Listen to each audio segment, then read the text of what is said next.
जय हिंद दोस्तों, एक बार फिर से आप लोगों का स्वागत करता हूँ। आशा करता हूँ आप लोग एकदम अच्छे होंगे और बहुत बेहतरीन तरीके से आप लोगों के आगामी परीक्षाओं की तैयारी चल रही होगी। आगामी परीक्षाओं में आप लोगों को पता है आरआरबी ग्रुप डी हो गया, एनटीपीसी हो गया, जैसे बहुत से एग्ज़ाम है जिनकी तैयारी आप लोग कर रहे होंगे। आप लोग अपने एग्ज़ाम से अवगत होंगे और उनमें दिन रात एक कर रहे होंगे। अगर नहीं कर रहे होंगे तो आज से ही करिए, क्योंकि समय बहुत अनमोल है। एसएससी एमटीएस का रिजल्ट भी आ गया था और आप लोगों के कमेंट थंबनेल के नाम नहीं ले रहे थे, क्योंकि यह चैनल मैंने स्पेशल एसएससी एमटीएस के लिए ही बनाया था, पर आप लोगों की डिमांड की वजह से, थोड़ा और पॉपुलैरिटी मिलने की वजह से कई क्षेत्रों में मैं डिवाइड हुआ हूँ। लेकिन हमेशा ये उम्मीद रहेगी, हमेशा ये आश्वासन देता रहूँगा कि मैं जिस क्षेत्र में भी आप लोगों को नॉलेज दूंगा वो क्षेत्र में संपूर्ण नॉलेज के साथ साथ खुद के विश्वास के साथ आप लोगों को दूंगा, क्योंकि कट ऑफ वगैरह ऐसी होती हैं जिसमें थोड़ा बहुत बदलाव देखने को मिलता है। लेकिन जो भी चीज़ें मैंने बताई हैं आप लोगों को सारी सही बताई थी। एमटीएस में मैंने कट ऑफ भी बताया था, लगभग as it is cut off भी आप लोगों को सेम गई थी। कुछ चीज़ें थी जो बदली थी, उन्हीं चीज़ों पर चर्चा करेंगे, ठीक है। आप लोगों को पता है सारी चीज़ें, आप लोगों को बताने का कोई मतलब नहीं है कि वैकेंसीज कितनी थी। एमटीएस में 6144 एमटीएस के लिए, हवलदार के लिए 3431, ठीक है। एग्जाम लेवल वगैरह अगर मैंने बताऊँ तो सब कुछ मैं आप लोगों को ऑलरेडी अवगत करा दिया हूँ। कई वीडियोज़ में, एक वीडियो नहीं कई वीडियो इस टॉपिक पर बना चुका हूँ। नॉर्मलाइजेशन में कहीं 30 नंबर बढ़े हैं, कहीं 25 नंबर बढ़े हैं और कहीं 20 नंबर तक बढ़े हैं, ठीक है। तो उन सब चीज़ों के ऊपर भी चर्चा करूँगा। फॉर्म जो अप्लाई हुए थे 57 लाख अप्लाई हुए थे, 21 लाख लोगों ने एग्ज़ाम दिया था। ये चीज़ें बेसिक हैं, जो इंपॉर्टेंट चीज़ें वो बताता हूँ। तो अगर मैं बात करूँ आप लोगों से नॉर्मलाइजेशन 27/1/2024 की पहली शिफ्ट में 9 नंबर बढ़े हैं, दूसरी शिफ्ट में 22 नंबर, तीसरी शिफ्ट में 10 नंबर। टोटल कैंडिडेट्स जो थे पहली शिफ्ट के सिलेक्टेड वो 8000, वो कैंडिडेट्स जिन्होंने एग्ज़ाम दिया था वो 8087 कैंडिडेट्स थे।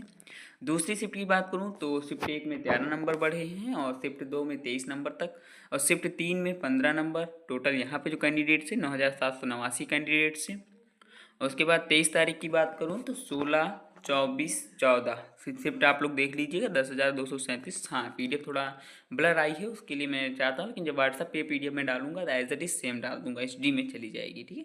26 तारीख की बात करूँ तो 10, 25, 19, 29 की बात करूँ आप 29 की बात करूँ तो 10, 26, 14, 30 की बात करूँ तो 12, 27 और 16, ठीक है।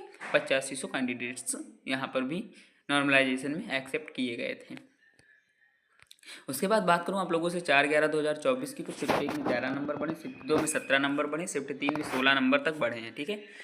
और 5/11/2024 की बात करूँ तो 23, 11, 15, 11 की बात करूँ 21, 10, 13, 12 तारीख की बात करूँ तो 12 में 23, 9, 11। आप लोग खुद समझ लीजिए कि अगर मैं 13 कह रहा हूँ तो 13, 11 की बात कर रहा हूँ, क्योंकि ये शिफ्ट 11 की, उसके बाद मैं 9 शिफ्ट की स्टार्ट करूँगा।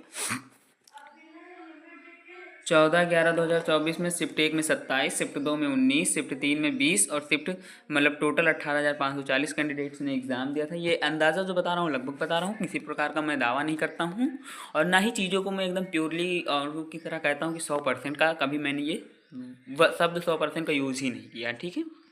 क्वेश्चन नंबर मतलब कि क्वेश्चन कह रहा हूँ। और आगे की शिफ्ट 30/9/2024 की बात करूँ तो कहीं पर शिफ्ट 1 में 7 नंबर बढ़े हैं, शिफ्ट 2 में 20 नंबर, शिफ्ट 3 में 11 नंबर बढ़े हैं। 2/10/2024 की बात करूँ तो 9, 16, 9, 7/10/2024 की बात करूँ 16, 12, 20 और 8 की बात करूँ 6, 9, 17, 9/10/2024 की बात करूँ तो 10, 11, 16, 14/10/2024 की बात करूँ तो 13, 19 और 12, 18/10/2024 की बात करूँ तो 12, 9, 12, ठीक है। और लास्ट में हमारा है कि 21/10/2024 का जो हमारा एग्जाम हुआ था उसमें कितने नंबर बढ़े हैं, तो शिफ्ट 1 में 9 नंबर बढ़े हैं, शिफ्ट 2 में 22 नंबर बढ़े और शिफ्ट 3 में 10 नंबर बढ़े हैं। 22/10/2024 की बात करूँ तो शिफ्ट 1 में हमारे 13 नंबर बढ़े हैं, शिफ्ट 2 में 23 नंबर बढ़े हैं, शिफ्ट 3 में 15 नंबर बढ़े हैं और टोटल 9,789 कैंडिडेट्स ने एग्ज़ाम मतलब कि एग्ज़ाम दिया था, ठीक है। शिफ्ट 3 की बात करूँ यानी 23/10/2024 की बात करूँ तो शिफ्ट 1 में 16 नंबर बढ़े हैं, शिफ्ट 2 में 24 नंबर बढ़े और शिफ्ट 3 में 14 नंबर बढ़े हैं। और 28/10/2024 की बात करूँ तो शिफ्ट फर्स्ट में 10 नंबर बढ़े हैं, शिफ्ट 2 में 25 नंबर बढ़े और शिफ्ट 3 में 19 नंबर बढ़े हैं। 29/10/2024 की बात करूँ तो शिफ्ट फर्स्ट में 10 नंबर बढ़े हैं, शिफ्ट सेकंड में 26 नंबर बढ़े हैं, शिफ्ट 3 में 14 नंबर बढ़े हैं। टोटल जो स्कोर हुआ 20,649 हुआ। 30/10/2024 की बात करूँ तो शिफ्ट फर्स्ट में आप लोगों को 12 नंबर बढ़े हैं, शिफ्ट 2 में 27 नंबर बढ़े हैं और शिफ्ट 3 में 10 नंबर बढ़े हैं। तो टोटल 85 कैंडिडेट्स ने यहाँ पे एग्जाम दिया। जो डाटा है ऑल शिफ्ट का नॉर्मलाइजेशन स्कोर है, नॉर्मलाइजेशन में जो नंबर स्कोर बढ़े हैं, तो मैंने आप लोगों से कहा भी था कहीं 30 नंबर, कहीं 25 नंबर और कहीं 20 नंबर, ये तीनों का रेशियो आप लोगों को देखने को मिलेगा और आप लोगों को रेशियो देखने को मिला है। ठीक है, हाँ कहीं कहीं 7-7 नंबर भी बढ़े हैं और कहीं 8 नंबर भी बढ़े हैं, तो उन सब शिफ्टों के हिसाब से हैं। और जो भी क्वेश्चन डिलीट होने वाले थे उनको डिलीट किया गया, बेसिक 0 किया गया है। उम्मीद है वीडियो पसंद आई होगी। ऐसी वीडियोस लगातार चैनल पे अपलोड करता रहता हूँ। फिर भी कुछ चीज़ें हैं जो नहीं पहुँच पाती, समय के साथ वो भी पहुँचना स्टार्ट हो जाएंगी। मिलूंगा नेक्स्ट वीडियो में, तब तक के लिए धन्यवाद। प्यार और सपोर्ट बनाए रखिए, चैनल सब्सक्राइब करते रहिए।